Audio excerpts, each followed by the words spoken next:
Good evening, everyone. I wanted to talk to you tonight about the book of Deuteronomy. Now, while it has some very good news about the children of Israel being allowed to enter into the promised land after 40 years, the second generation, there's some very bad news for one person. And we find it in Deuteronomy chapter 32, verse 51. And it says, "Because you trespassed against me among the children of Israel at the waters of Meribah Kadesh in the wilderness of Zin, you didn't sanctify me among the people, among the children of Israel. You shall see the land, but you're not going in." It looks great, doesn't it, Moses? But you are not going in. Now, what did Moses do so wrong? What was his trespass? And it says very clearly in the book of Numbers, chapter 20, that the people, as they're camping in Kadesh, it says that they are angry with Moses. "You left us out here to die." We've heard that before. We have no seed, we have no fruit, we have no vines, no pomegranates, no waters, when they knew good and well that God always took care of their needs. My friends, Moses this time is very angry. And it says without question that God says in verse 7, he speaks to him, and he says in verse 8, "Take the rod that's in your hand and gather the people together. Go with your brother Aaron and speak to the rock that is before their eyes." He was supposed to speak to the rock. But Moses, in his anger, he speaks to the people in verse 10, and he says, Moses and Aaron gathered the congregation together, and he says, "Hear now, rebels, we must fetch water out of this rock."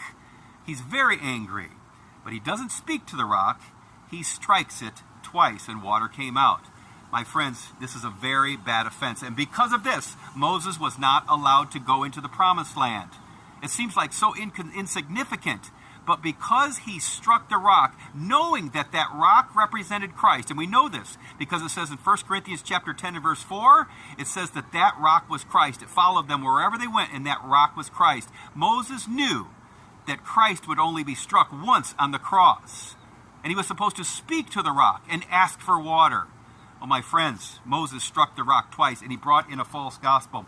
We know from the book of Galatians, when it says that God is serious about false gospels, it says in verse 8, "But though we or an angel preach another gospel to you, let that man be accursed." My friends, it's very, very clear that God takes false gospels seriously. And Moses brought in a false gospel. A God that comes to earth and he struck twice, my friends, that's not Jesus. Moses was a bad representative of the gospel at that point.